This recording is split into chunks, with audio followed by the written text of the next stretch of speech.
All right. Hi. Sorry it took so long. It's an hour late, but we're still going to do it. We're going to have a debate, Does God Exist? And it's going to be between me, Joe Sonseed, and between my my guest, Oucher Owl. And moderating the debate is Brandon. And I'll let Brandon say the specifics of the debate. Okay, so we're gonna have 20-minute openings. Wait, Joe, are you starting? Are you opening first, or? No, Oucher Owl is. Sorry, I forgot. Okay, so 20-minute openings. After that, 15-minute rebuttals, then 10-minute rebuttals, and then 5-minute closings. And then after that, we'll have a Q&A time where a question will be addressed to one of the people, and they will get 2 minutes to answer the question, and then the other person will get 1 minute to respond. And that's going to be the format today. I've got a timer. You can probably see that on my thumbnail there. And that's about it. So I guess if we're ready, Oucher Owl, I'll start the timer and we'll get started. Okay. All right, here we go. So, for my opening statement, I'm going to present 7 syllogisms, which I believe present a very strong case for the existence of a deity, the existence of an intelligent deity.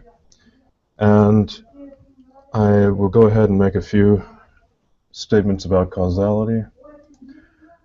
Now, causality in the sense that all events we see around us appear to be effects, and that all effects have causes. Causality in that sense is fundamental to physical science. We use the scientific method to test for particular causes of particular processes and particular relationships between causes and effects. So it's not just necessary for science, it's pretty much fundamental to the scientific method. Now, some people will say that causality is disproven by quantum mechanics. I think this has more to do with the particular interpretation, because if you look at the branch of quantum mechanics, the particular problems that seem to disprove causality, one of them is quantum entanglement. I think that's the main one. And actually, causality is not being refuted there. What's actually being called into question is determinism, because it's impossible in that case to tell whether a particular event is caused by one cause or another cause. There is no doubt that the event is caused by something, at least not on the surface, but that is a subtlety of causality. It does not refute causality. So I think this will bring me into the first syllogism, which is about creation. Now, I think we've established all processes and events in the observed universe have a cause. Most scientists today seem to relate all causes and effects back to the Big Bang, saying that all transfer of energy in the universe is always traceable back to the Big Bang ultimately. So, again, I don't think there should be any question about this first premise. The second premise, the beginning of the universe was an event. Now, an eternal universe was held among many scientists for a very long time. It wasn't until about the time of Hubble and a particular priest, I can't remember the name of him, but they introduced the fact that the universe appears to be expanding. And if the universe is expanding, then it had to expand from something, and then with Einsteinian relativity, we also found out that time apparently began with the universe, but I'll get into that later. So we have the second premise. The beginning of the universe was an event. Thus, the beginning of the universe had a cause. And I'm going to say creator here not because I'm not trying to make any kind of logical fallacy or a trick, because a creator doesn't have to be intelligent in this case. A creator of the universe can be basically any kind of cause. You can say the creator is quantum physics, or you can say the creator is a quantum hiccup, or whatever. So we've established that apparently the universe has to have a creator. Now the second syllogism has to do with eternity.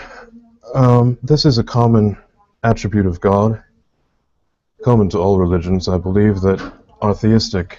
And so we have the fact if something created the universe, then it is unbounded by space-time, or eternal.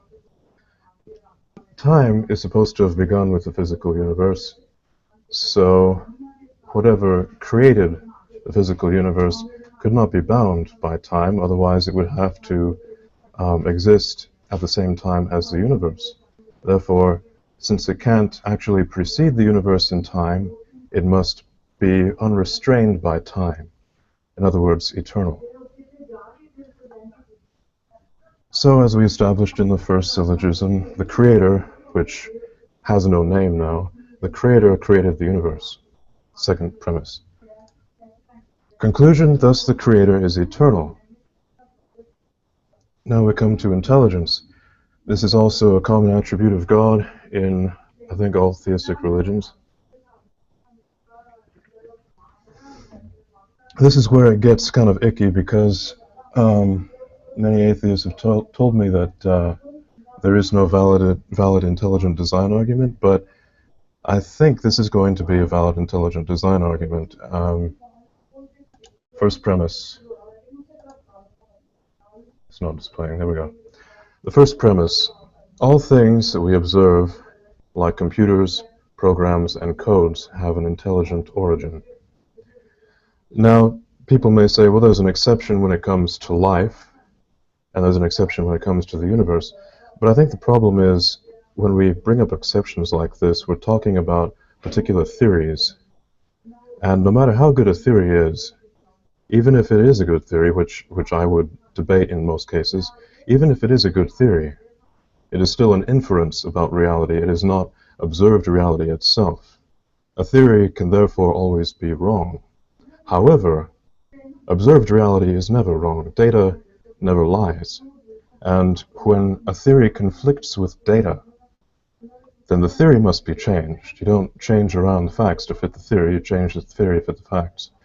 So I think the theory is always beholden to facts that we observe, and what we observe is that all computers, all programs, all codes have an intelligent origin. Second premise, the universe is observed to be like a computer and contains multiple computers, programs, and codes. This is not well, this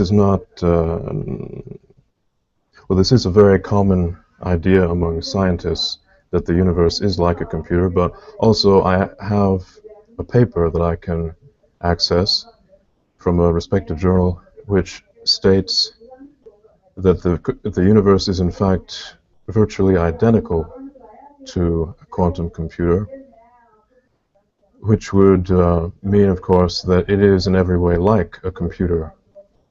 This is not an analogy, this is a distinct similarity. Thus we have the conclusion that the universe has an intelligent origin. I think this is probably going to be the most debated syllogism of them all tonight, or this afternoon. Now, the intelligent syllogism, you'll notice, is falsifiable by observed or observed synthesized spontaneous generation. And spontaneous generation I might be using imprecisely. Spontaneous generation of life, because life is appears to be a programmed system, or it could be spontaneous generation of any other kind of computer, because as of right now, all computers, all programs, all codes that we can observe the origin of directly always have an intelligent origin. So it is falsifiable. Now the syllogism, the next syllogism, or the next argument, is going to be broken up into three pieces, three different syllogisms. And the first one is about evil. Now, we'll start with this. If B is an attack on A, then A precedes B. The funny thing about evil is that to all appearances in our reality, evil could not exist unless good already exists. Evil is only potent in its ability to harm good or to negate good.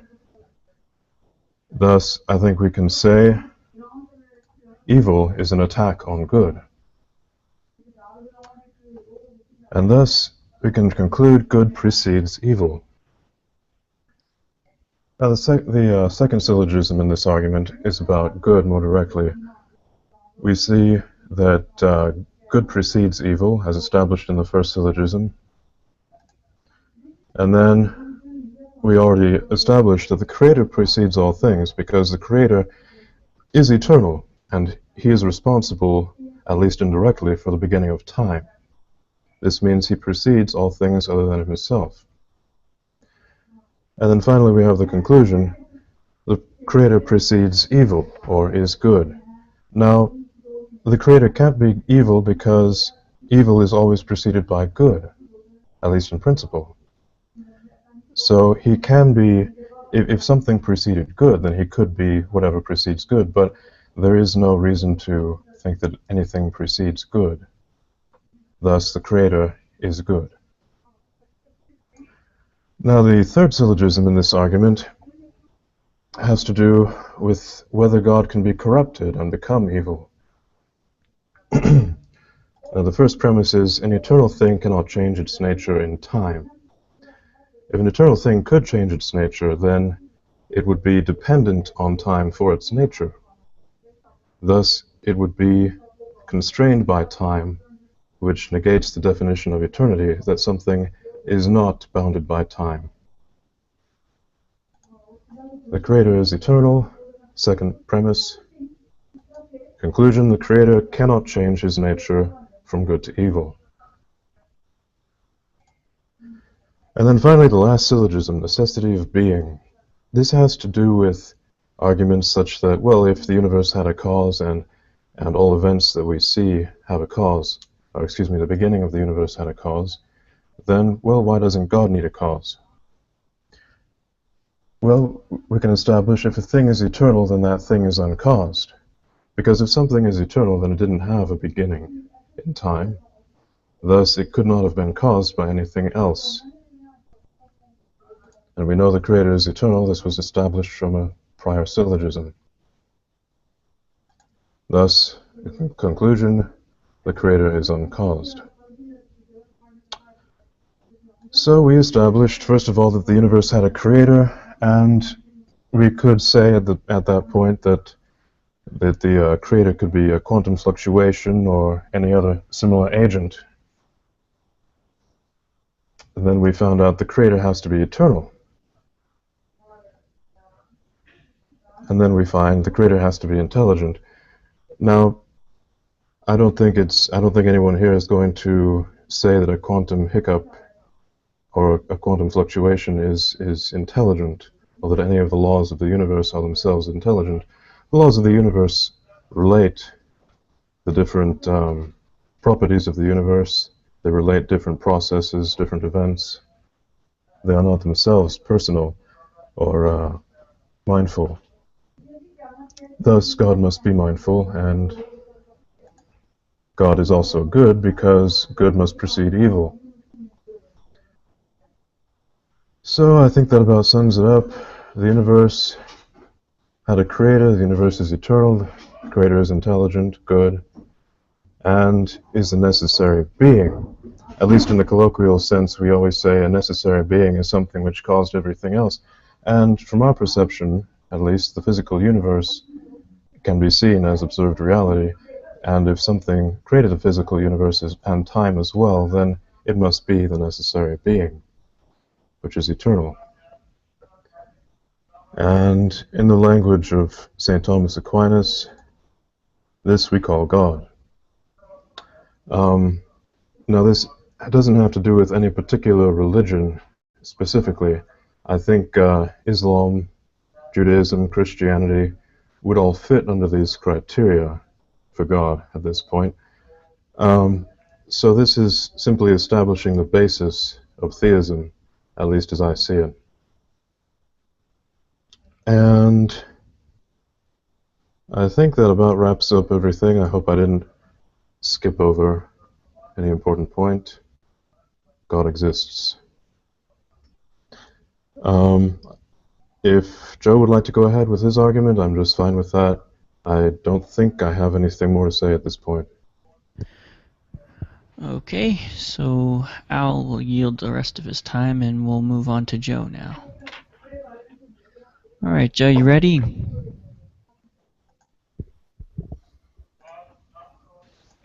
Let me get my PowerPoint presentation up. How can everyone hear me okay? Yeah. Cool. I hear you. Okay, cool.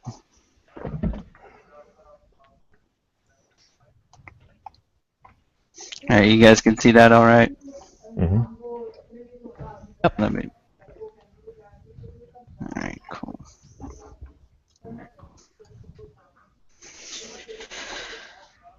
Let me make sure I am ready to go. And yeah, I'm ready to go.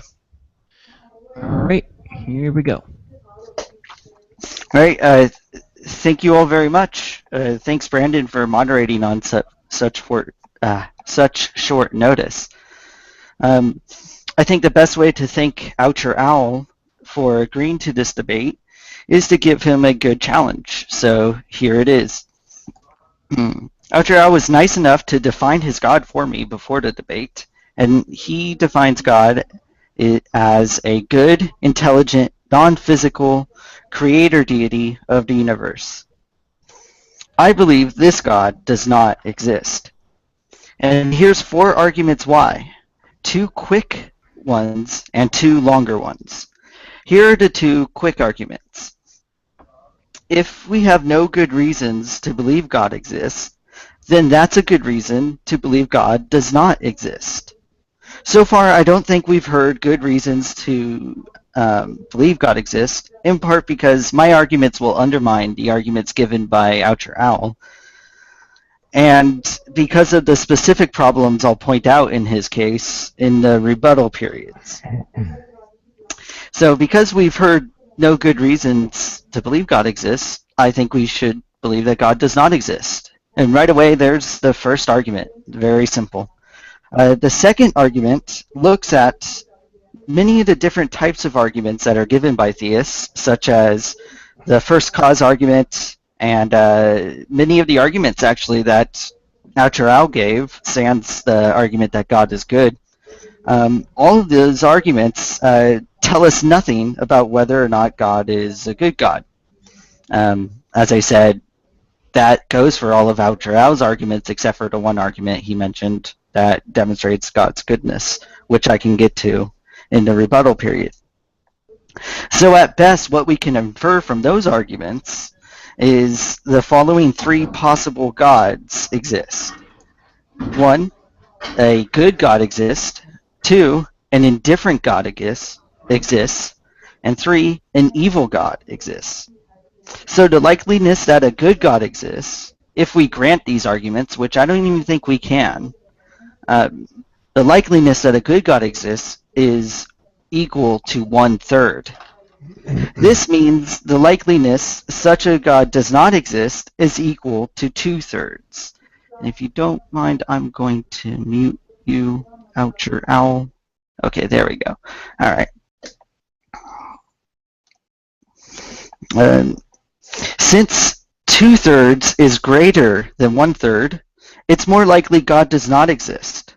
So we should prefer that position and reject the position that God exists. And so there's my second argument. There's 2 arguments so far against God's existence. And let me go into the next 2, which require some detail. All right. They note that, let's see. They note that God's existence entails certain things that should be true about the world.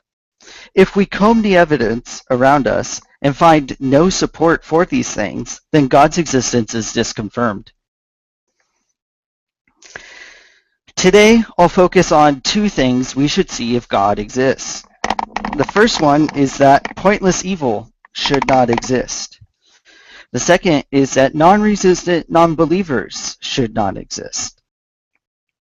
I maintain that both of these things are false, and so stand as powerful evidence against God's existence. What's more, is when we do survey the evidence, we find that it makes much more sense in a world without God, which makes it even more likely God does not exist. Let's look at my third argument, the evidential problem of evil. I'd like us all to think about the following statistic. Every 20 seconds, a child dies due to drinking contaminated water. By the end of my speech, that's going to be 50 children dead due to an easily fixed problem. Now think about Bill Billionaire. He has all the money, resources, and means to make it possible that everyone has access to clean water. But he doesn't. He just does nothing and won't step in. We'd all call Bill a moral monster. It's terrible that he's unwilling to step in and end something within his means that would save lives. Now imagine Bill is claimed to be perfectly good and has the ability to create universes. Now realize it's not just this one terrible statistic. Children have been dying from similar things for thousands of years. And many other inscrutable evils, those instances of pain and suffering which seem pointless for God to permit, like war, genocide, rape, famine, natural disasters, and the fight for life animals undergo, have been going on for millions of years.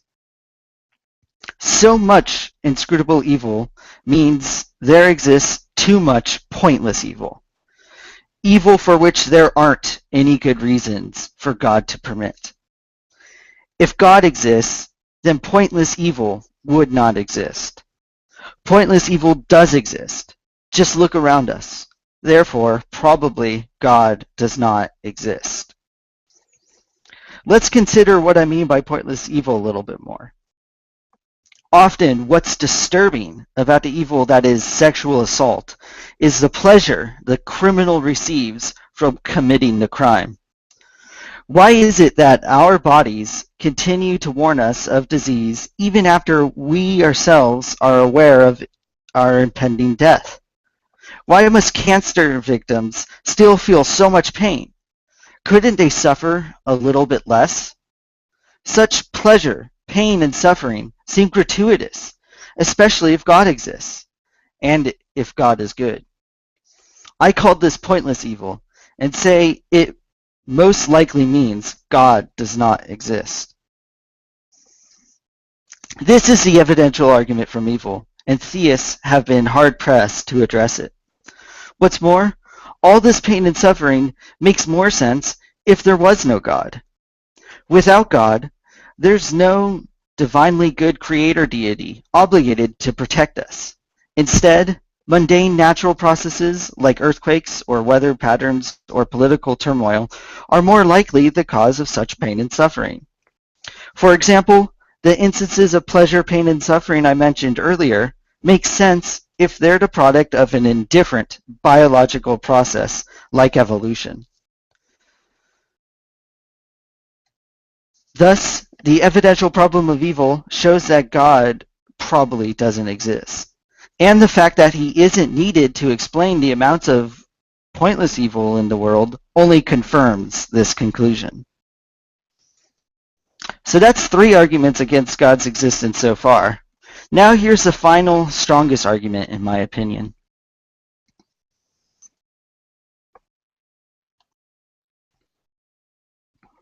If God is good, then he is perfectly loving.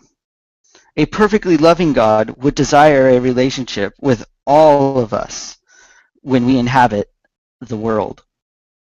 Now, it might be the case not all of us will come into a relationship with God. But it should be the case that non-resistant non-believers do enter a relationship with God before they die. Non-resistant non-believers are people who are behaviorally, emotionally, and cognitively capable of entering a personal relationship with God, but through no fault of their own, never do so because they never come to believe God exists. There are a few types of non-resistant non-believers. The first are converts to non-theistic religions. These are people who have sincerely investigated faith and found a devotion to non-theistic concepts instead. For hundreds of years, people flourished and lived happy lives as Buddhists, Taoists, or Hindus, all genuinely believing in gods not akin to the god of theism, the god that Outer Owl is defending. Second, we also have temporally isolated non-believers, people who never come to know God because they never even conceive of him, let alone enter a personal relationship with him. These people include all those who lived and died before the rise of classical theism a few thousand years ago. From prehistoric man to the first shamans to the time before the first civilizations in the Middle East arose. Not all of the billions and billions of people within these two categories could be considered non-resistant non-believers, but it's an empirical certainty that a portion of them are non-resistant non-believers. If God exists, then non-resistant non-believers should not exist. But non-resistant non-believers do exist. Therefore, God does not exist. Since J.L. Schellenberg first ran this argument from divine hiddenness, there has yet to be any serious response to the argument.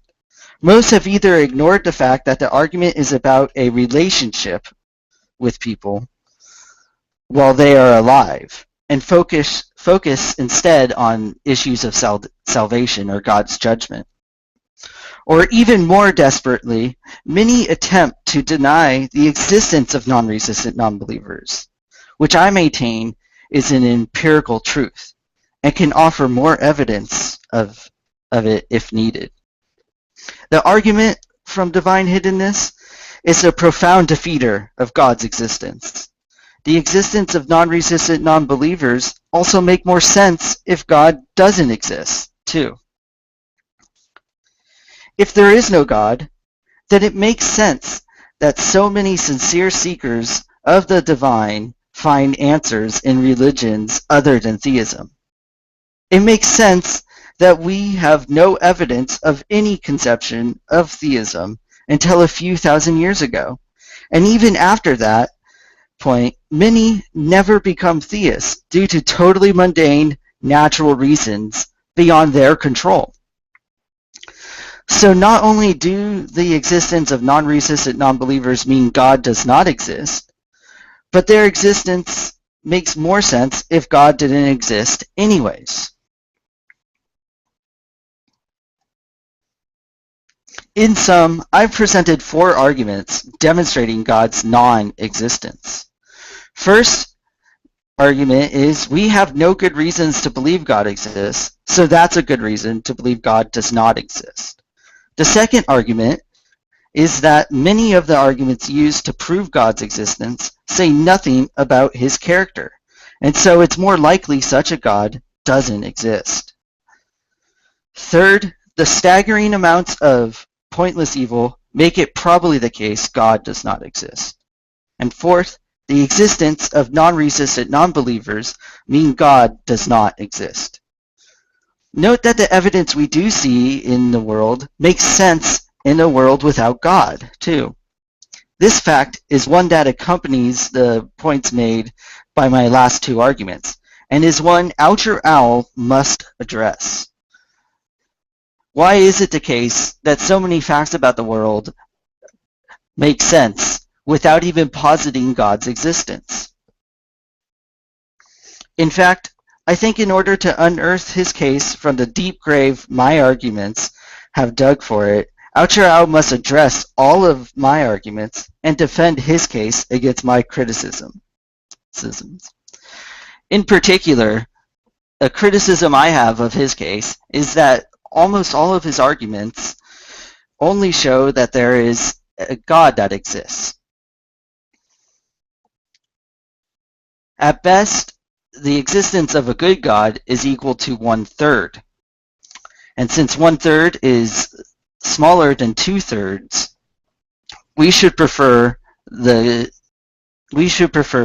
position that God does not exist over the position that God exists. But that's if his arguments for God's existence even are accepted, which I don't think they can be accepted, and I'll go into that more in detail in my rebuttal periods. So not only have I presented 4 arguments that Ao should address, he also needs to defend his argument for God's existence against the criticisms I've made so far. If he doesn't, then it's clear that God does not exist. Thank you very much. That's it for now. Okay, thank you, Joe. Just wanted to remind everybody there will be a Q&A, question and answer period at the end. So you can find the event pages at Joe and Al's profile pages, and you can post comments there, post your questions there. Okay, so now Owl will be doing his 15-minute rebuttal. You ready, Owl?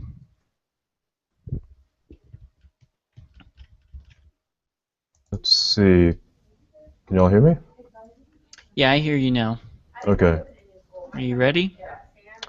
Yeah, I think so. Okay, here we go. Okay, so the first argument that Joe presented was if no good reasons to believe God exist, then God doesn't exist.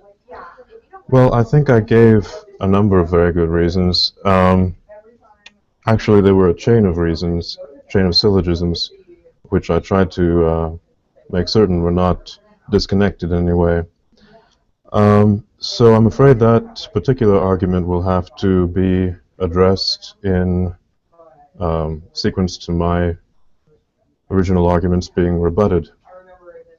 Now, his second argument, that the likelihood of a good God is... Now, if you think about it, what is an indifferent God? I would say an indifferent God is an evil God, because, as Joe pointed out so many times, a God who is indifferent to the existence of evil cannot be good. He must be evil. I think this is a very clear fact, and I agree with it. However, God cannot be all evil, because if something is all evil, then it doesn't exist. And with my syllogism on goodness, I demonstrated that if evil is an attack on good, then good must precede evil. Therefore, in an eternal entity such as God, good must exist rather than evil. There cannot be any evil in a first cause, or an eternal cause of time. Now, I think that makes the likelihood of a good God, if you take away the evil, that makes the likelihood from going from 1 in 3 to 2 in 3 by Joe's calculation. Now you take out the indifferent God because, as he pointed out himself, an indifferent God would be an evil God. So that makes the likelihood 3 in 3 or 1 in 1, which is pretty damn good. Now we have the problem of pointless evil. Non-resistant non-believers as well.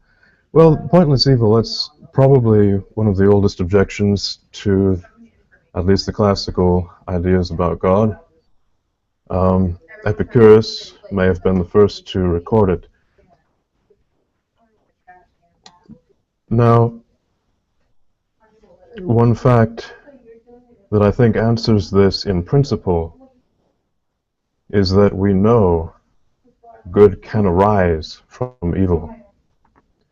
We don't necessarily know exactly how it happens all the time, and to be honest, no one should expect to be able to know how it happens. But we do know that it does happen because we observe it. I'll just give a quick example. And this is anecdotal, but it is very real. In fact, I think it's so universal, everyone can realize its existence. Everyone can relate to it without needing to challenge this principle that good can arise from evil.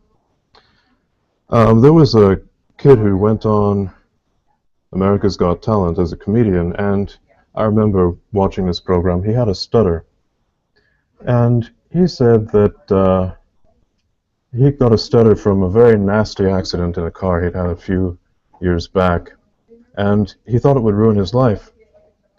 But in fact, he realized that it made him a better person because it went from him trying to constantly compare himself with others and having his nose up in the air to realizing that everybody's got problems, even me, and realizing that he needed the love and support of others and became a better person, a much better person.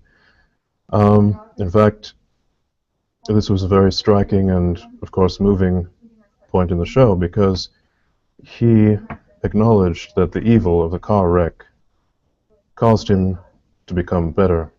Now, I would say that from our perspective, this is a very, very good deal because, yes, there is pain in the car wreck. There is a lot of suffering, but ultimately you get a much, much greater good that I think he and everyone who would be involved in such an instance, anyone who this would happen to, I think would admit that the good, the final outcome, far outweighed the evil that occurred. Thus, this doesn't prove that every instance of evil causes good to arise, but it does prove that it's possible, in theory, for all evil to give rise to a greater good. This is an observed fact. I think everyone here will be able to recall a similar incident, or, there shouldn't be any debate about this. So in principle, I think this answers the problem of evil pretty well because we can see the exact details of how something like this occurs in a case like the fellow who went on America's Got Talent as a comedian. And in his case, we were able to hear his testimony. We were able to see, oh yes, he recovered from the car accident, except he had the stutter. We were able to see what went on. In most cases, I think, we can't see this directly, and especially in cases that involve death. Because at this point, especially if you're an atheist, there is no way to observe what happens after death directly.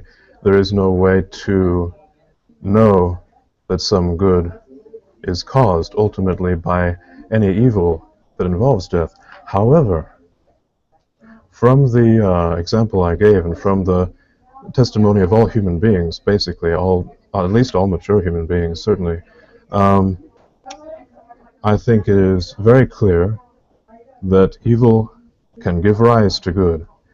In fact, this is one of the most spectacular, I think this is one of the most spectacular properties of the Christian God, who, as you recall, writes straight on crooked lines. I'm not saying this as an argument for the Christian God, but this being a fact of nature that we observe, it is never taken into account when this argument about evil is made. It is never recalled by the people who question God's goodness, and I think it should be, because it is actually an observation of evil giving rise to good.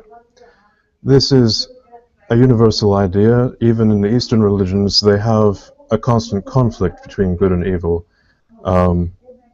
that is supposed to be natural, and that's slightly different from the Christian worldview, but as I demonstrated earlier, good must precede evil. And if God is good, then ultimately good must come out on top as well. So we can't really say right off that it does based on observations of the physical world. In fact, it seems very unlikely just based on our finite perceptions. However, we have to admit that it is possible, because we do not see, as I said before, we do not see all the circumstances that surround every instance of evil. To say that evil never, that all the evil in the world can't possibly have any kind of good outcome, or that the good outcome at the end can't possibly outweigh the evil, I think that's an argument from incredulity, actually, because it's saying that, well, I can't see how it's possible. I have to admit, yes, in principle it is possible, but I just can't see it. That is not a rational argument. This pretty much covers all the different arguments that he gave regarding evil and questioning whether God could be good, allowing different types of evil in the world. But I'm going to address it in more detail. Let's see. He gave the example of a billionaire who allows a child to die. Well, we have to remember that yes, this does seem extremely heartless to us, but we do not see everything that occurs. We have to realize that we do not see all circumstances surrounding this. We do not see what greater good may arise, and we have to put our emotions, we have to put our finite perceptions and our emotions aside in order to judge a case rationally. And if we judge this case rationally, we have to admit we do not know enough to say that no good ever arises out of a situation like this. To me personally, it's obvious that a child who dies at a young age can go to heaven sooner, and there may be different reasons for keeping someone on earth longer than another person. There may be different reasons for giving him different levels of enlightenment. But none of these things empirically, or none of these things logically prove that God cannot be good. What these things do is say that it seems unlikely for God to be good. But the fact is, as I said, we have to admit that the possibility of good arising from evil is always there. So we cannot make it a categorical argument. We cannot say that the evil is too great to give rise to a greater good, or that the greater good can't possibly make up for all the evil that has occurred. In Christianity, at least, this is a very clear teaching, I think. In the Apocalypse, it says, every tear shall be dried, and all evil shall cease, something like that. And it's pretty clear that if these different theistic religions are each studied, then they do have this explanation that God, being omnipotent, knows all the circumstances, he knows all the possible outcomes, and he can judge that the good that arises is going to be greater than the evil. So in short, God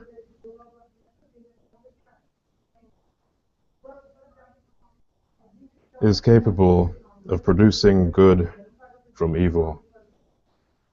Now, this is, of course, assuming God exists, which I gave a good series of syllogisms for, which have yet to be refuted. So I'm very anticipant of Joe's refuting those.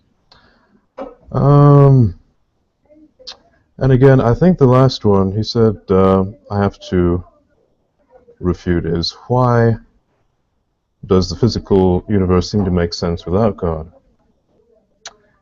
Pretty much. Or why would different aspects of the physical universe seem to make sense from an atheistic point of view? Well, that may be very true, because at a certain level you can't prove whether God exists unless you have all pertinent information. But that's just an argument from how much information you have. In fact, it's very similar to an argument from ignorance. Because if you don't have all the facts about the universe, such as the universe had a beginning, or the physical things I think you can make a very strong argument that all physical things have to have a beginning. But if you don't know that the universe had to have a beginning, then you don't have any reason to think that it had a cause, do you?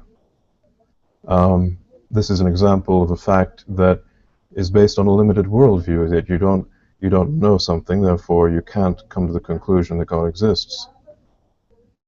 Again, this with the fact that God has this remarkable ability to draw greater good from evil. I think those two facts combine to refute all complaints against God, because, as I said, we have to put our emotions aside. We have to realize that in order to make a rational argument, we would have to categorically say, well, in this particular case, evil cannot produce good. But the fact is, we can't say that. We can't tie God's hands. We don't have enough information to do that. If God exists, then He is the only one who has enough information to realize when evil will give rise to greater good. 1 minute. Okay, thank you. In closing, I think I've addressed all the arguments in principle, at least. If God exists, He desires a relationship with all men, is one thing Joe said. Yes, He does. I would like to quickly mention this because it is possible. It is not outside the range of possibility to us, to our human perceptions, that God would allow someone to not know Him all his life and then be pleasantly surprised at the end of his life to find out, oh yes, death isn't annihilation, and God exists, God is good, and I get to spend all eternity admiring His infinite, eternal, awesome beauty and enjoying all the good, literally all the good that exists. Thank you. Okay. That was exactly 15 minutes. All right, Joe, you're up for your rebuttal. 15 minutes. All right, cool. Ready to go. All right, here we go. Hey, okay, so. All right, so first I'm going to start off by addressing any of the arguments that Al gave, and then I'm going to continue to support my argument against God's existence. Remember, I framed my case by saying if we have no good reasons to believe God exists, then that is a good reason to believe that God does not exist. And I ended my opening statement by saying I don't think we've heard good reasons. Here's why. Much of his arguments actually depend on the concept of causality. Now, I just want to mention that all instances of causation occur in time and space. So the causes and their functions are all understood to occur in time and space. We don't have any knowledge of instances of any event where one thing that exists outside of time and space causes something inside of time and space. Everything that Al mentioned in terms of causation had to have occurred when the universe, while time and space already existed. So his arguments that evil cannot precede good, his arguments from intelligence, and his arguments for a creator all work with the concept of causality. He needs to explain how it is the case that something outside of time and space can somehow, something that occurred outside of time and space still undergoes the same laws that we understand in time and space. He hasn't done that yet.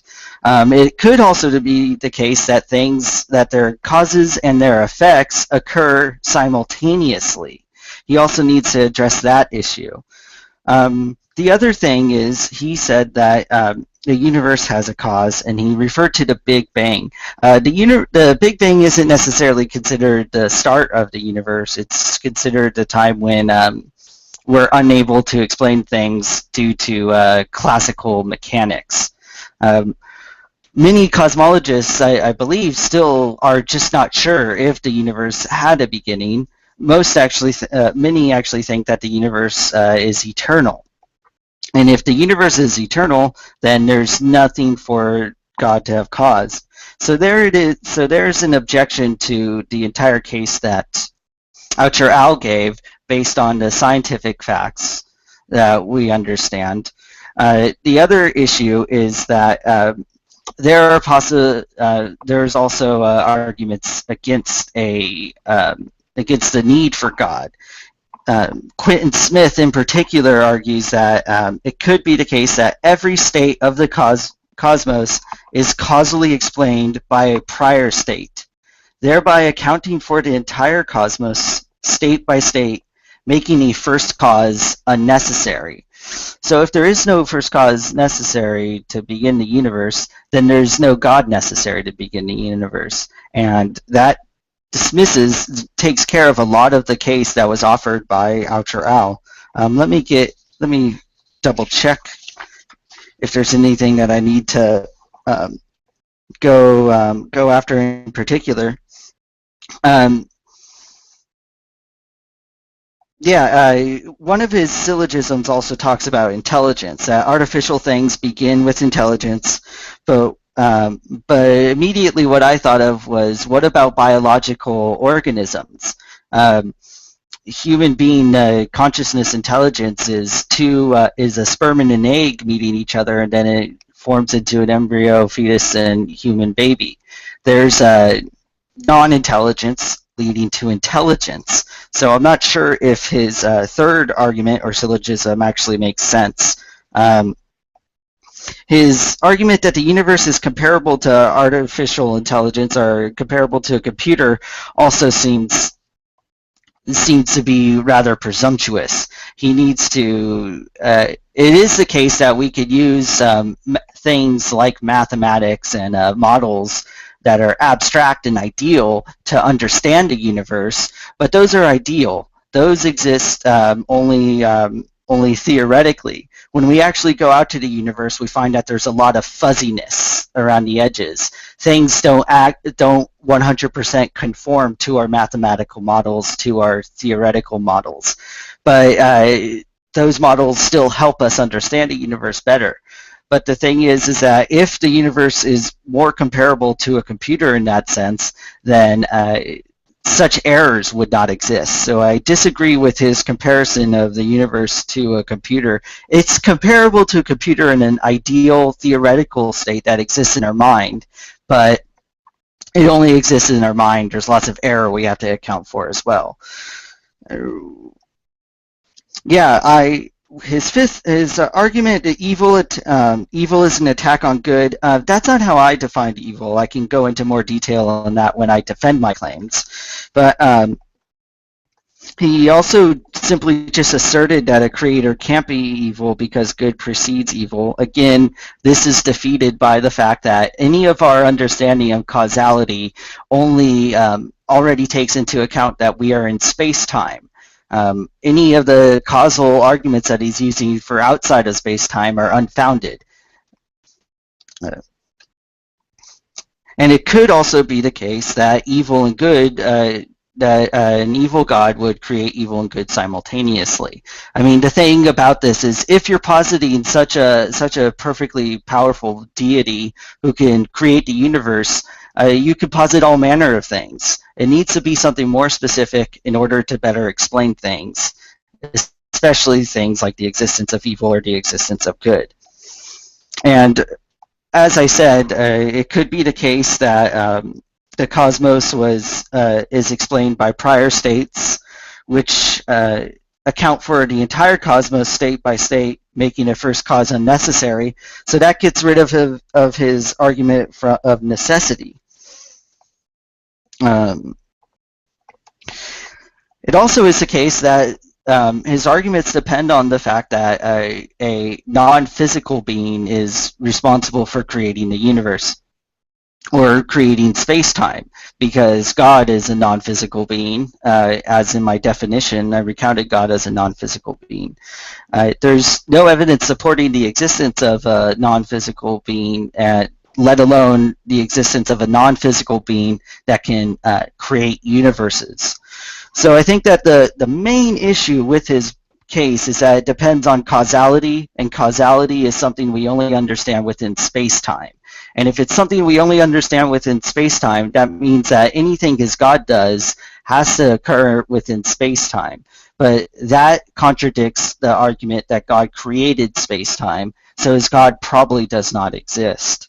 And other than his arguments that God must be good, which is defeated by the point I just made, all of his arguments at best point to a creator deity that is all good, either all good, all indifferent, or all evil. And at this point, to address this argument, I'm going to start reinforcing my own arguments. So the first argument is that if we have no good reasons to believe God exists, then that is a good reason not to believe God exists. I don't think we've heard any good reasons to believe God exists, and now I can't see the time. I think I only have 5 minutes left, so I'll go from there. Anyways, yeah, I think we have no good reasons to believe God exists, and the reasons offered were rebuked just earlier. I don't think we have good reasons to believe that pixies exist, so that's a good reason not to believe in pixies. I don't believe we have any good reasons to believe that Santa exists, so that's a good reason not to believe Santa. The same for God. We haven't heard any good reasons to believe he exists, and so that's a good reason to believe he doesn't exist. Now, my likeliness argument says that it is a all good God versus an all indifferent God versus an all evil God. And Outer Al argued that it's the case that such a God, that if God exists, then my argument from the problem of evil actually shows that indifference is a form of evil. I actually disagree with that. Indifference is just a God. It could be a God as simple as the creator deity of deism. That's a God who created the earth and went away. He has to establish that the God of deism is an evil God in order to run that argument. So I think that his God is still 1/3 versus the non-existence of God, which is 2/3. And so it's a lot more preferable to believe that God does not exist.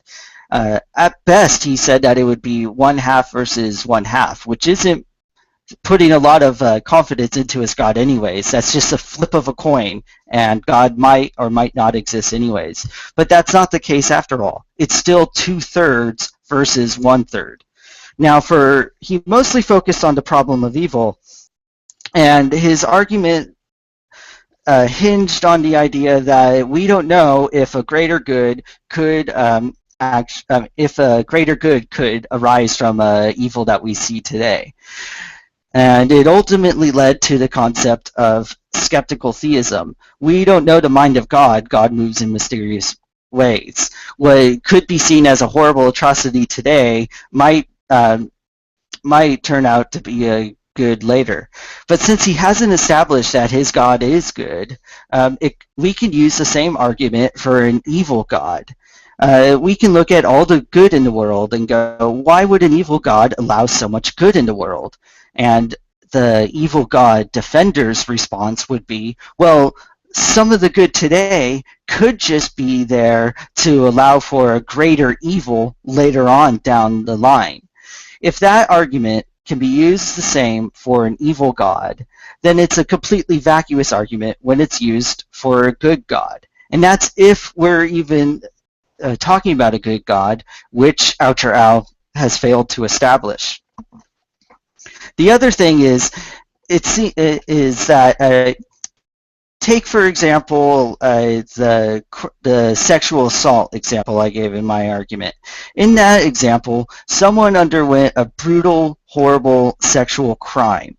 I don't see the point. I don't see why that person had to undergo that horrible crime in order for some greater good to occur later.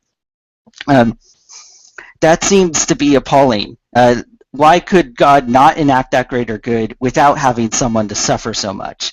Think of babies who die all the time. There's so much evil in the world that it seems gratuitous because there's gratuitous evil in the world, much of it is probably pointless evil in the world.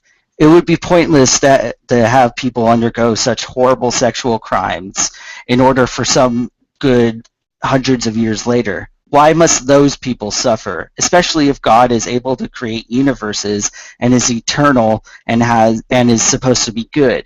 God's supposed to be divinely resourceful. He should be able to account for all these things. My next argument was the argument from non-resistant non-believers. As far as I'm concerned, I don't think Al really addressed it. At best, he gave an ad hoc response, saying that it could be the case that everyone, at the very last minute, comes into a relationship with God and then they get to go into heaven. And this is exactly what I mentioned would be the problem, that most people see this argument as an argument for salvation. But it's an argument for God wanting to have a personal relationship with everyone who is open to such a relationship. If God is only going to have that, if a personal relationship in the mind of Al is one that happens a split second before someone dies, then I think he needs to better understand what a personal relationship means. So I think that ultimately that is an ad hoc response, and so far that argument stands. In fact, all of my arguments stand. I don't think he's given a sufficient answer to them, and I think that his arguments rest on the concept of causality. The concept of causality is not understood outside of space and time. Thank you. So many of his arguments are defeated. Plus, many of his arguments didn't had serious problems, whereas my arguments, the burden of proof argument, the likeliness argument, the problem of evil, and the argument from non-resistant non-belief still stand. And so, because of that, I think that is clear that God does not exist. Thank you. Okay, thank you, Joe. And now we will have our 10-minute rebuttals. So, Owl, if you're ready, I will... Actually, let me get ready. Okay, ready when you are, Owl. Okay, I think I'm ready. All right, here we go. So, he says causality occurs in time and space, and we can't say that it doesn't occur in time and space because we don't observe it not occurring in time and space. Well, this is a good argument so far as our observations bear on the principle of causality, but in fact the principle of causality kind of precedes our observations of the physical world. It doesn't, well, it precedes understanding of the way the scientific method can be used, certainly, but whether it occurs in time and space, I think, can be answered by the simple possibility that if something is eternal, then it is not bounded by time and space. He brought up the possibility that the universe is eternal. And yes, many people have believed this, many scientists have believed this, some still do. However, if something is eternal, by time or space. So you're effectively saying that the universe can't cause anything by your own argument. So I think it's very clear that something that is eternal could cause some effect, but to our perception, yes, it would be simultaneous. This is a large distinction between causality not being able to occur and causality occurring but not being directly observed. Yes, we wouldn't be able to directly observe it because we are bound by time and space, but if something from without time and space caused the universe, then obviously we wouldn't be able to observe it. I think the next argument, which connects with this, it might be the next most important one, is that the universe may indeed be eternal. Well, this is a very important question, but I think with our knowledge of science, using the laws that we've learned about reality around us, we know that no physical process, no system of processes can last forever. It can't be eternal. In every physical system, every closed system, the entropy is always increasing until it reaches a maximum limit, which means that it had to begin from a minimum limit, which means that it is bound by time. It has a beginning of processes and an end of processes. Thus, no physical thing can be eternal. Or if it is, it can't do anything. So I think that takes care of causality not being able to occur in time and space. Oh yes, and the universe not being eternal. Okay. So let me see. He argues that the universe is not comparable to a computer because our models about the universe don't quite match reality. Yes, this is true. None of our models about reality quite match it, but we're doing the best we can. Unfortunately, this is a flaw of science that it can't perfectly describe anything about reality. But what it has described to us is that the universe is very, very similar to a computer, and in fact can be seen as identical to a quantum computer. That's pretty much the best we have to go on until we find evidence that says to throw out all of our theories, not just change them slightly to fit the facts. You see, the science that we have is the best we have to go on about reality. So it's the best information we have. It's the most. It tells us the most about reality that we can ascertain. So it's the best foundation for any argument about the physical universe. Now,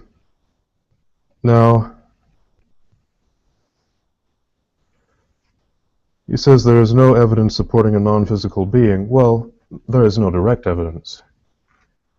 That is a big difference from saying there is no evidence at all. Obviously, if something is non-physical, then we shouldn't expect to be able to observe it in the physical universe. But that doesn't mean that it doesn't exist.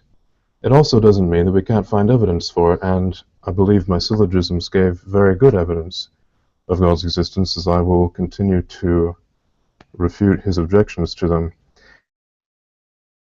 He said, again, he brought up the problem of evil. He said he disagrees with my definition of evil, and that therefore evil isn't necessarily just an attack on good, and therefore it doesn't need to be preceded by good. And even if it was, God would be nonsensical in this case because God is outside of time and can't be affected by causality.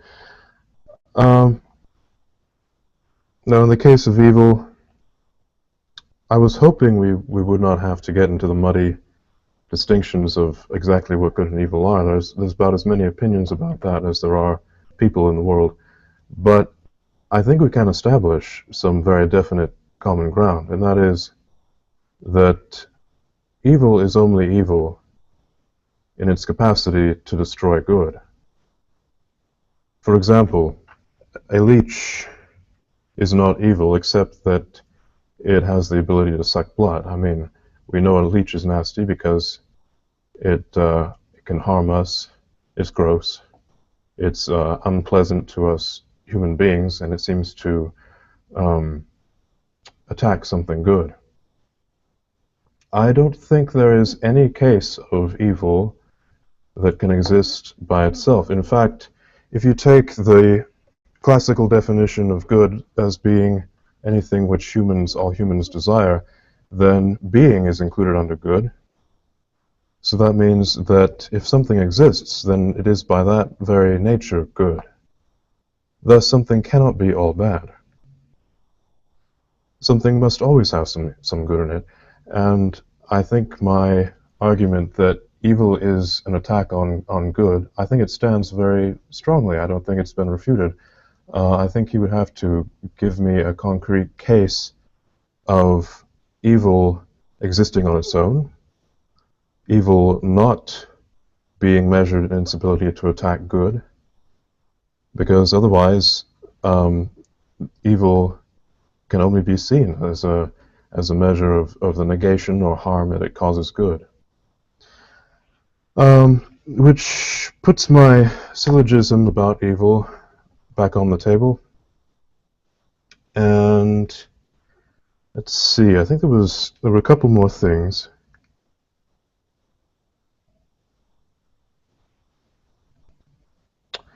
Well, there's one thing that bothers me. He keeps saying, I don't see the point of evil. Evil is appalling. Yes, it is. But again, as I said before, that's an argument from emotion, and largely an argument from incredulity that there can't be a purpose to all this evil. There has to be a way to bring good about without resorting to evil. Again, this is just an argument from incredulity. We do not have enough facts to know whether the good will outweigh the evil, or whether there is some other way of producing any good which outweighs evil.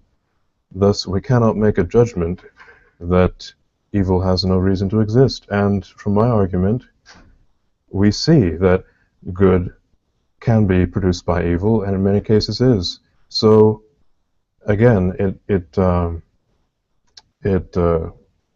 coincides with my argument. 1 minute. That, thank you. It coincides with my argument that evil cannot exist on its own, and must always be preceded by good.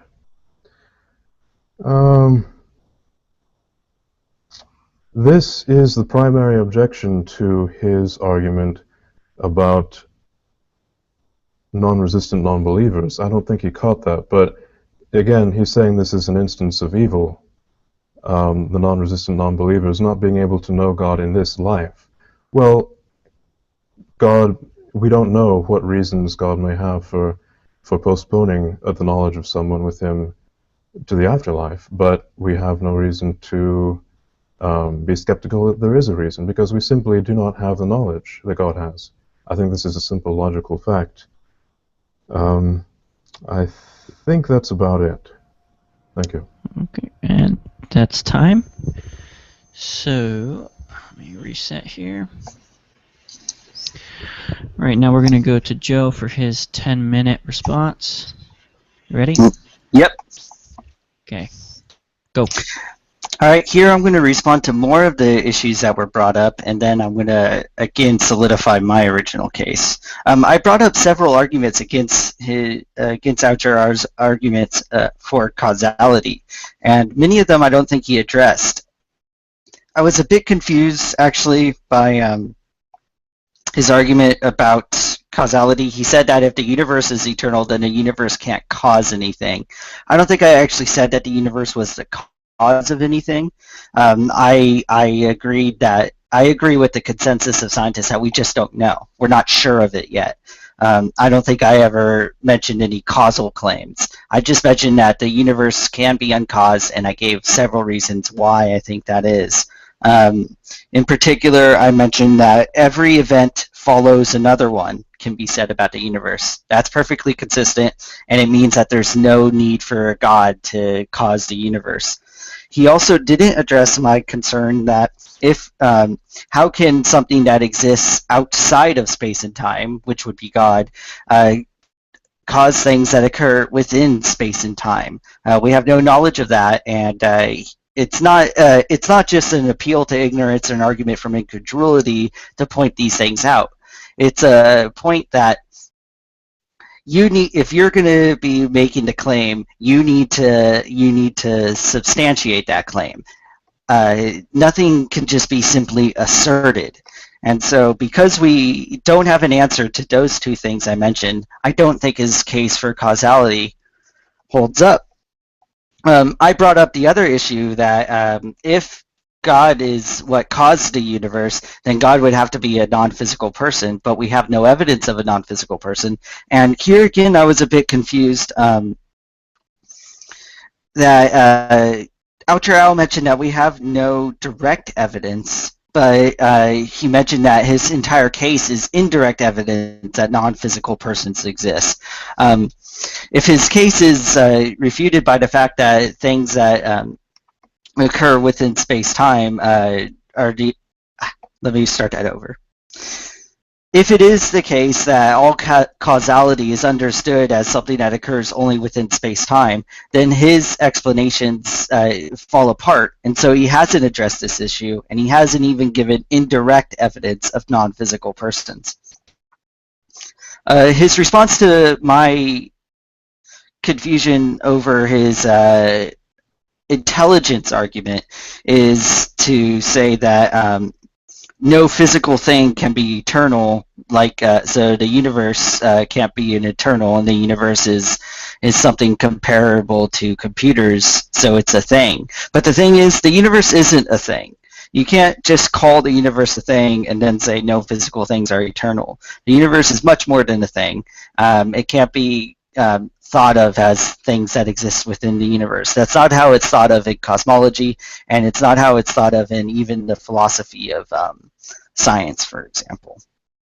Again, he didn't address the statements that every event follows another one, and that's perfectly explained. That's perfectly consistent with the universe always existing eternally.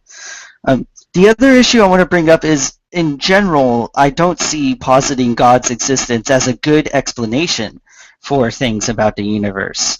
So far, he's posited a unknowable, ageless, timeless creator deity to explain how the universe came about. If that explanation was all we needed, then it wouldn't be the case that cosmologists would say we're not sure whether or not the universe had an existence, and why many think that the Big Bang isn't the existence of the universe. It's only another issue that science needs to figure out. What about his arguments against? What about my case? Let's see how that's hold up. Again, since I haven't heard any good reasons to believe that God exists, I think that that is a good reason to believe that God does not exist. And here's why I don't think we've heard any good reasons. He said that evil is the privation of good.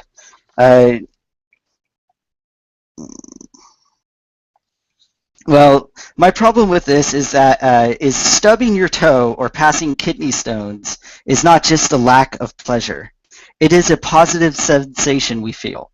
Even if suffering is just a privation, that doesn't make it any less evil or real anyways.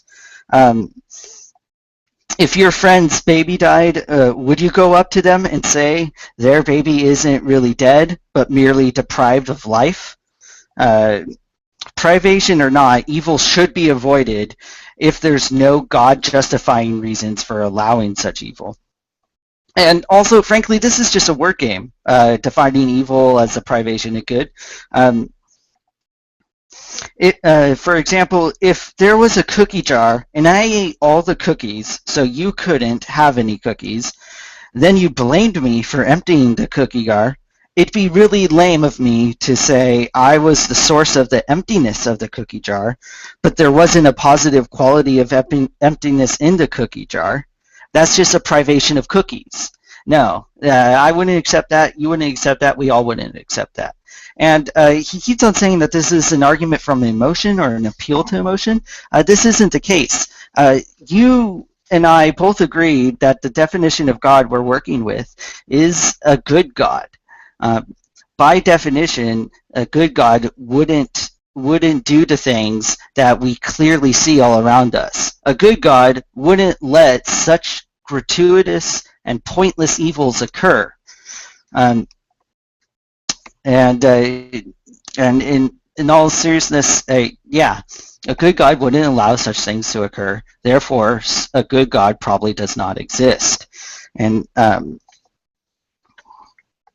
he didn't respond to my likeliness argument. He dropped that in his last speech, so I think he agrees with me that it is 2/3 likely that God does not exist over 1/3 likely that he does exist. We should go with the larger probability and conclude that God does not exist. His response to the non-resistant, non-believing argument, the argument from divine hiddenness, is that that is a type of evil.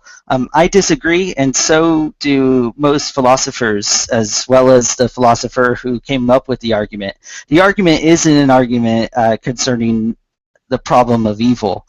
This argument kind of looks at the opposite issue. It looks at what a good, perfectly loving God would do. It's saying that the fact that people live without ever knowing God is inconsistent with a perfectly loving God. It's not necessarily saying that it's evil that God doesn't come into a personal relationship with these people, because like I mentioned in the opening statement, many of these people have flourished and lived long, satisfying lives, but just without God. God would understand that coming to into a personal relationship with these people would be something that he desires. And if he doesn't come into that relationship with those people, it would only be a case if that person was resisting such a relationship. But the thing with non-resistant non-believers is they are people who are not resisting such a relationship with God. Those people should not exist, but they do. I gave examples of people who believe in other religious systems, like Hindus, and there's also temporally isolated non-believers. Those are cavemen, people who lived well before the concept of theism was ever even derived a couple thousand years ago. Those people never even conceived of God, let alone came into a loving relationship with him. I should also mention that even after the concept of theism arose, people who were geographically isolated never even heard of the concept of God. And they still lived long, happy lives without even knowing of a conception of theism. The main thing also is that these things, a problem of evil and non-resistant non-belief, make more sense if God didn't exist. The mundane phenomenon of natural processes like geographic isolation, everything, those things make more sense as the causes of supposed pointless evil and of non-resistant non-belief. And that, coupled with the four arguments I gave, makes it more likely the case that God does not exist. Thank you. Okay, thanks, Joe. We're gonna begin wrapping it up now with 5-minute closings. So let me just get the timer set here.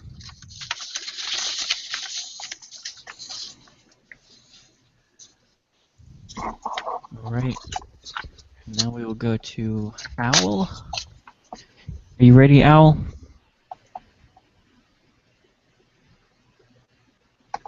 Thank you. Hey, Owl, are you ready now? Yeah, sorry, my microphone was muted. Thank you. Okay. Okay, here we go. Well, I think this boils down to one of the big problems that is being brought up is causality. And he says that every event follows another and every effect follows a cause in time. Well, I think this has been disproven, actually. Some people think that quantum mechanics is a hindrance to proving the idea of God. I think it's actually a great help because it demonstrates that, at least from our point of view, a cause and effect can indeed occur simultaneously. I spoke earlier that quantum mechanics does not refute the idea of cause and effect, but as I'm pointing out now, it may indeed support it, and thus rebut Joe's argument. Now, he says the universe can't be thought of as a physical thing. Well, if you're not going to think about it as a thing, I'm not sure what you're going to think about it as. I think about God as a thing, or more specifically as a being, but yes, as a thing. I am not certain what you mean by this, but if you can't think of the universe as a physical thing, it seems pointless to talk about physicality being necessary to cause and effect or to reality. Now he says evil is a real thing, it's not just a negation of good, and he cites pain, and he says being dead is not being deprived of life. Well, I think that, on the contrary, being dead is very much being deprived of life. I think they're synonymous. They may not be the most diplomatic or the most prudent thing to tell someone whose child has died, but that doesn't change the fact that, in reality, death is indeed the negation of life. And it only further supports the principle that I've brought up and that has not been refuted, that good must precede evil as a principle, because evil is always an attack on good of some form. Even if you don't accept that evil is just something non-real, then you have to accept the idea that it's an attack on good. Otherwise, you would have to say, well, the pain in my toe, it's not an attack on my toe, it's not affecting my toe. Or you'd have to say your toe isn't actually something good. So in other words, I think it's very clear that pain is kind of an attack on your toe, if you want to think about it that way, and I think that's a very legitimate way to think about it. It's an attack on something good, and it only further supports my argument. And thus my syllogism that God must necessarily be good and not have any evil in him. He also cannot be indifferent, because it would be completely irresponsible for a God as powerful as one necessary to create the entire universe to just create it and walk away without caring about what he's done. That's, I'm sorry, but that's not good. That must be an evil thing. Thus, the likelihood of a good God existing eliminates the likelihood of an evil or an indifferent God. Thus, a good God is the only one which can exist. Again, he keeps saying that God would do one thing or another. God would not allow someone to out him happily for all his life. This is, again, the premise that a loving God would want to have a personal relationship with a person basically right away, instead of waiting for them to die. I simply see there is no rational support for this. This is an argument based on our lack of knowledge of everything that may be occurring. It's a lack of our knowledge of God's reasons. It's basically questioning an omnipotent being, an omniscient being who can see all circumstances, and saying, well, you know, there can't be any good reason for this, because I can't see one. There can't be any good reason for evil to exist as well. This may be a different argument, but it is very similar. Whereas, as I demonstrated, good definitely can and does arrive from evil in many, many cases. I really think that my 7 syllogisms stand, and that science demonstrates my argument for causality very clearly. The fact that we have no knowledge of a non-physical being does not mean we can't infer a non-physical being. Thank you.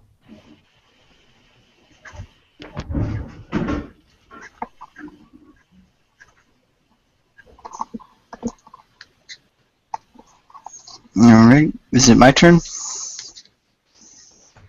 Oh, sorry, I was talking with no mic.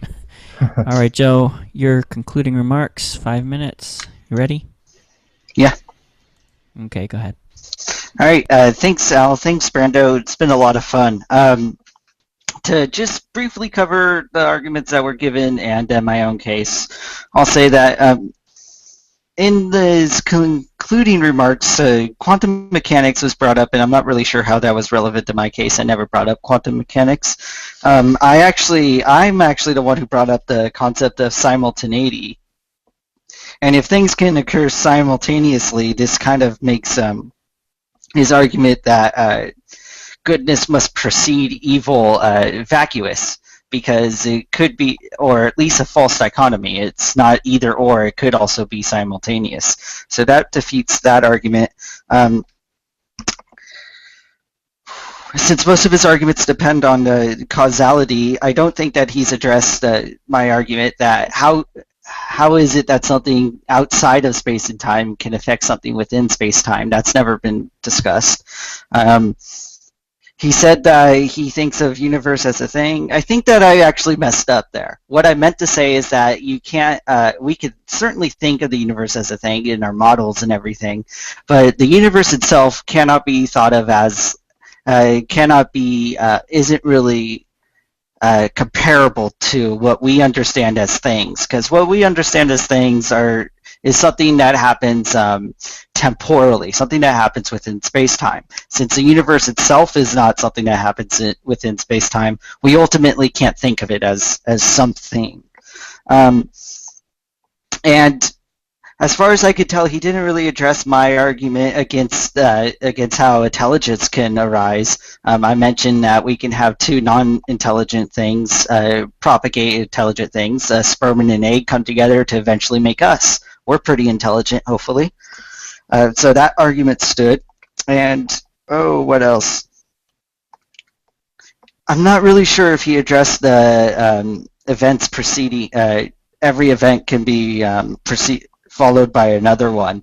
As far as I'm concerned, that sounds logically consistent, and that stands as well. In terms of a non-physical being, he just said that we can't show that it's not possible. But the thing is that that's just a retreat to the possible. All of our evidence shows that non-physical persons cannot exist. Once the mind dies, the brain dies. And if the mind is at best what a non-physical person is, then every single thing that's supposed to be non-physical is dependent on the physical. Once the physical goes away, then the non-physical goes away. So there's no evidence to support that. What about my arguments? He said that he wouldn't. He said that he essentially agrees that, life is just a that death is just a deprivation of life, but he wouldn't say that to a grieving mother and father at their child's funeral. I wouldn't either, and I would suggest no one do that as well. The issue is that this doesn't necessarily negate what I originally said. I said that even if it is such a thing, you still need to address the concept of evil. It's still evil that shouldn't exist and that God shouldn't permit. But but instead it is permitted and it still exists and it still affects us all. What else? And then this is where he actually agreed with my earlier statement that cause and effects can happen simultaneously. And if that's the case, then this refutes his concept that God has to be good because good and evil could be explained. He says that deism is not good. 1 minute. I agree that deism is not good, but I disagree that deism is evil. Most deistic claims do not then assert that God is evil. It's like a lack of both good and evil.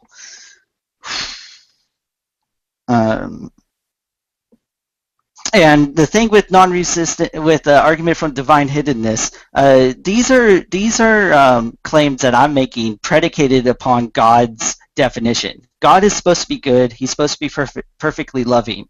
A perfectly loving deity would want to come into a personal relationship with all those open to come into a personal relationship with him. Since there are people who exist who don't come into a relationship with God, then that means that God does not exist. And that things actually make more sense if God did not exist. So that's why God probably does not exist. Thank you. Okay, thank you, Joe. That concludes the more formal part of the debate. So we will have a couple of questions and answers. I think more than half of the questions come from me. But there were, let me see. Well, I've got two questions here. I'm not sure if I'll ask both of them, but I guess the first one I'll pose to Owl. This comes from William Mild. Now, I will ask the question, and then Owl will have 2 minutes to answer, and then Joe will have 1 minute to respond to Owl's answer. And I think it would be good to kind of stick to that format so that we can get a couple of the questions in and then maybe just casual conversation afterwards. Sound good? Mm-hmm. Thank you. Okay, so Owl, here is the question from William Mild. This is kind of my wording of it. Do you incorporate miracles such as miracles pertaining to saints or the miracle of the sun at Fatima, or just miracles in general, into your arguments for theism? Now, let me start that timer. Okay, go. Well, I think I think they can definitely make a very strong case for them, but I didn't keep it as simplistic as possible. However, I would like to take the opportunity to address the miracle of the sun, for example. That's a very, very excellent example because it was witnessed and documented by multiple people, including an atheistic reporter, and at least one atheistic reporter who had previously scoffed at the entire Fatima message. He reported the motion of the sun and the different colors proceeding from the sun, all the colors of the rainbow, that it moved in a completely inexplicable fashion, and that it occurred at solar noon. That's another extremely beautiful and remarkable fact about Fatima, that it was promised some sign would be sent to the crowd at noon that day. 1 minute. Thank you. It was said that it would be sent at noon, and the government time was on. It was basically daylight savings time.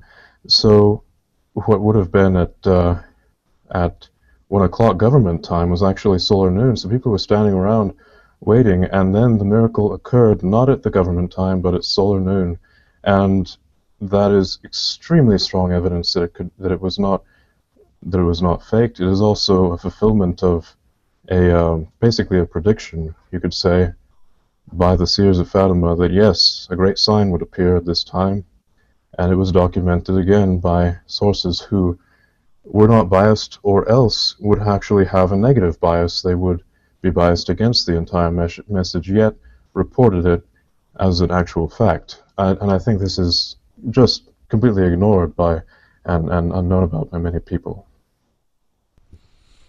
Okay.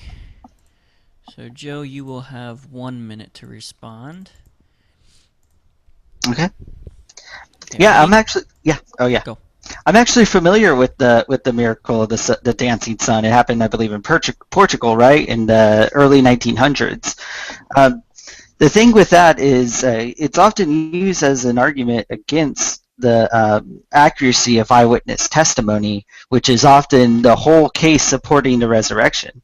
The thing is that there's something called the Hindu milk miracles.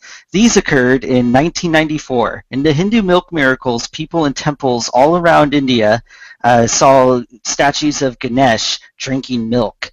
Not only in India were statues of Ganesh seen drinking milk, but then outside of India, North America, the UAE, Europe. This was documented by the secular news and documented by, enemies of the actual source. And these were much more substantially documented. If we take that eyewitness testimony as true, we should all become Hindus then, according to the testimony taken as true by Auchoral. Okay, that's time. All right, let me pull up another question here. The only other question was also for Owl from other people. So I'm going to jump to one of my questions. Yeah, go ahead, totally. Pose one to Joe. Okay, now I know you like the divine hiddenness argument.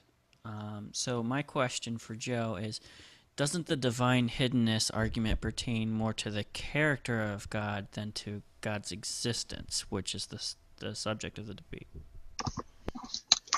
And that's one of the main. Sorry. That's one of the main points that I was trying to make, is that at best, the God that we're arguing for tonight is the existence of a good God. That's generally the perfect.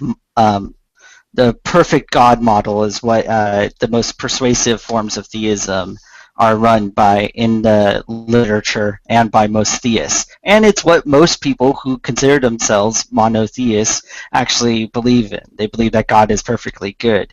The thing is that if God is perfectly good, then he would be unsurpassably loving. that God would want to have a personal relationship with everyone who's open to such a personal relationship. In the debate, Outer Owl said that an evil God would be absurd to believe exists. And if he is still strident in his argument that an indifferent God, a God of deism, is also a form of evil God, then then it seems obvious that God's character is what's important here. If all of the literature spends its vast amount of times to argue for the existence of a good God, and if a good God is usually what's considered to be a maximally perfect being, and if Outer Owl actually argues for the existence of a good God and repudiates the existence of an evil God, then the fact that the argument from divine hiddenness shows that such a God does not exist means that it's a very persuasive argument, and it definitely shows that God doesn't exist. Okay, are you done? Mm-hmm. Yeah, totally. Okay, we will yield the remaining few seconds, and then Owl will get 1 minute to respond. Are you ready, Owl? Are you muted? Yeah, here we go. Thank you. Okay, here you go. Go. So yes, it is very true. We're arguing about the existence of a good God, and I'm afraid there's a couple things that Joe keeps seeming to miss, but I will mention one of them because it does seem like an important point. I don't have time for the other. Cause and effect is different from the idea of one thing being substantially an attack on another thing, and I think I've demonstrated again and again that evil is essentially some kind of an attack on good. That is not the same as cause and effect, and as we know that cause and effect doesn't need time to exist, we can't say the same about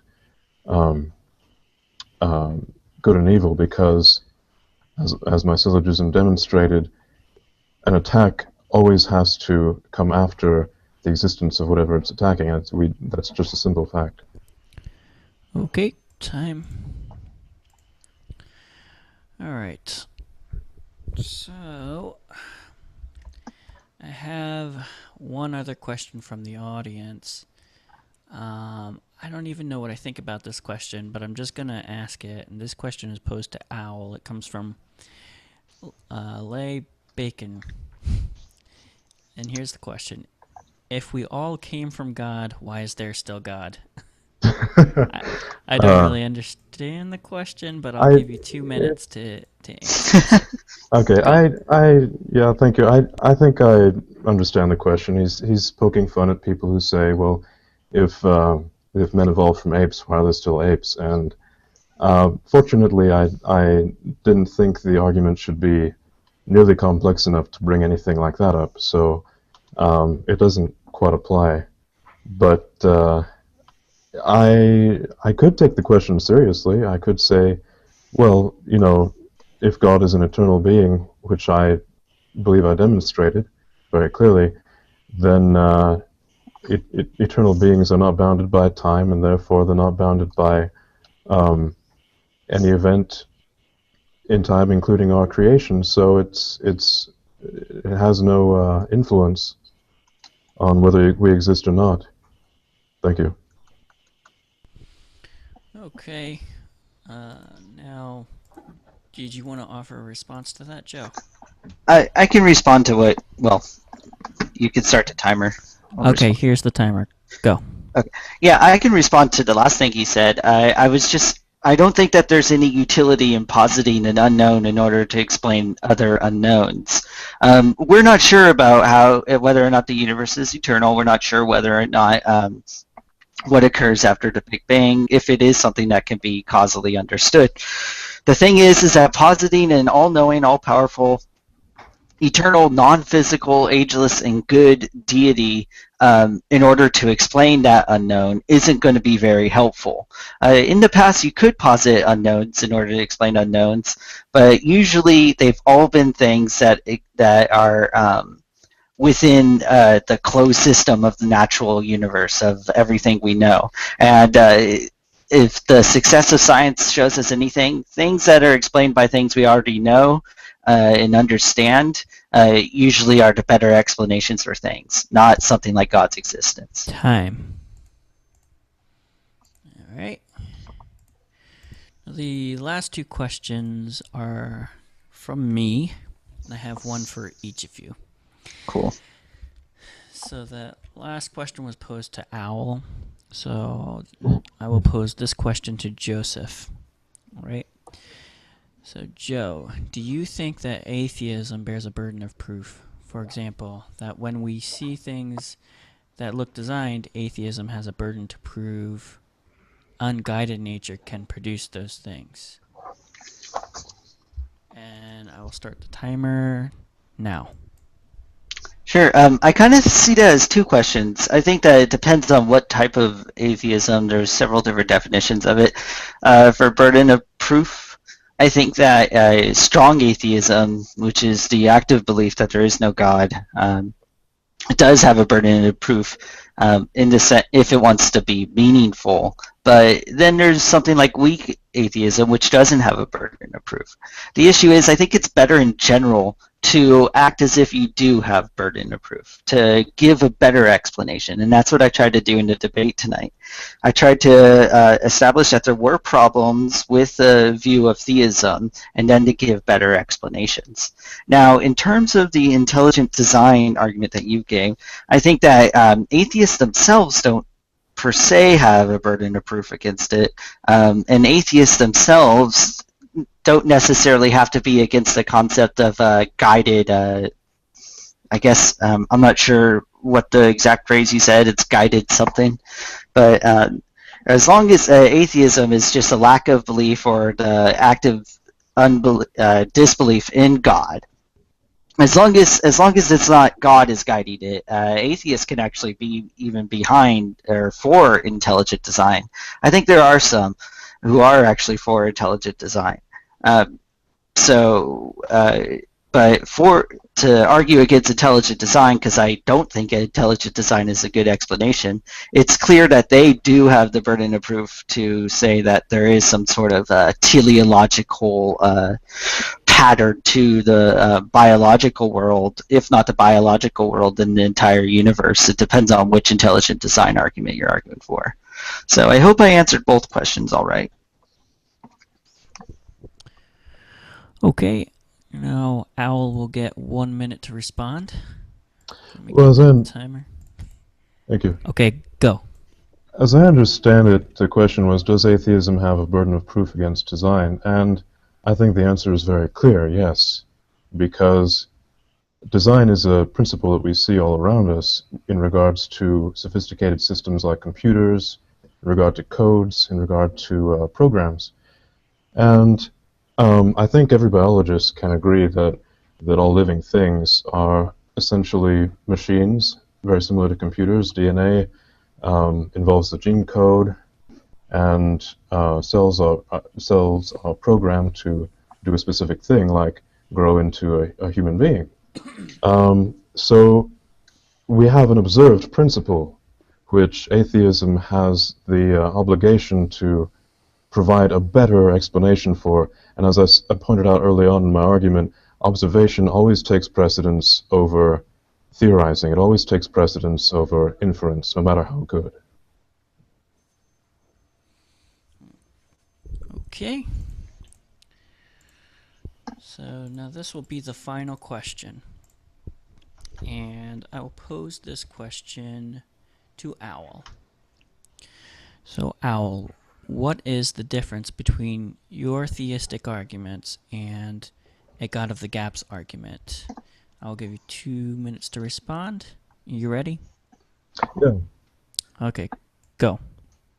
Well, thank you. I think the difference between mine and a God of the Gaps argument is that a God of the Gaps tries to fill in some lack of knowledge with kind of an arbitrary explanation that, well, we don't know how something happened, therefore God must have done it. This isn't the arguments I've been presenting at all. The arguments I've presented are logical syllogisms which prove, if their premises are correct, they absolutely prove that the universe needs a creator, that the creator is eternal, intelligent, and good, and that he's what we call a necessary being. My arguments have nothing to do with a God of the gaps because we are deducing the existence of God. We are not filling some gap up with his with an inference. It's actually superior to many scientific theories because 1 minute. In the scientific method you can propose any kind of hypothesis and try to test it, but it is not generally proposed by absolute deduction. It's usually an inference or an induction, which is not as logical and it's not as direct.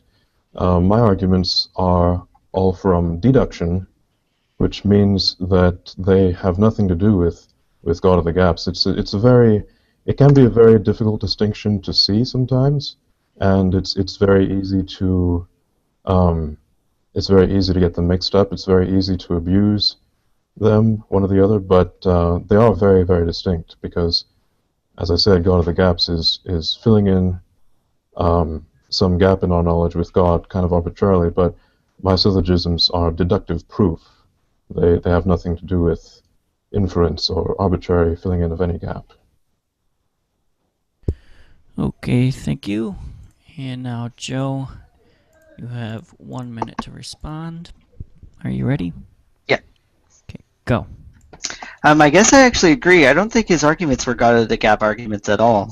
Maybe his design argument at the very end was, but I can leave it. I usually don't go that route when I argue against theistic claims. Instead, I just want to call back to another statement he made. It was about a confusion between cause and effect and evil's attack on goodness. Evil being an attack on goodness. He said that there was a difference, and that difference somehow makes his case. I actually disagree because both things, cause and effect and an attack on something, are causal concepts, and so they have to occur within time and space. Everything he's given about God rests on things that have to occur within time and space. So that makes it likely the case that his God does not exist if he can't figure in outside of time and space, in time and space, which he hasn't done. Okay, and that concludes our Q&A time, so we can conclude the show, or you guys can have some general discussion. I'm actually already tired, unless you guys want to talk. Well, I guess I'm kind of tired too. It was a good discussion. I'm glad we had it. Yeah, definitely. Yeah. I heard that second debates are always better because you get a feel for the other person. So if you ever want to debate again, I'm down. Okay, yeah, this was actually my first debate ever. So yeah, maybe sometime. Thanks. Sure. Yeah. All right. Bye, everyone. Thanks to everyone for tuning in, by the way. Bye. All right. Take care. Bye. Later.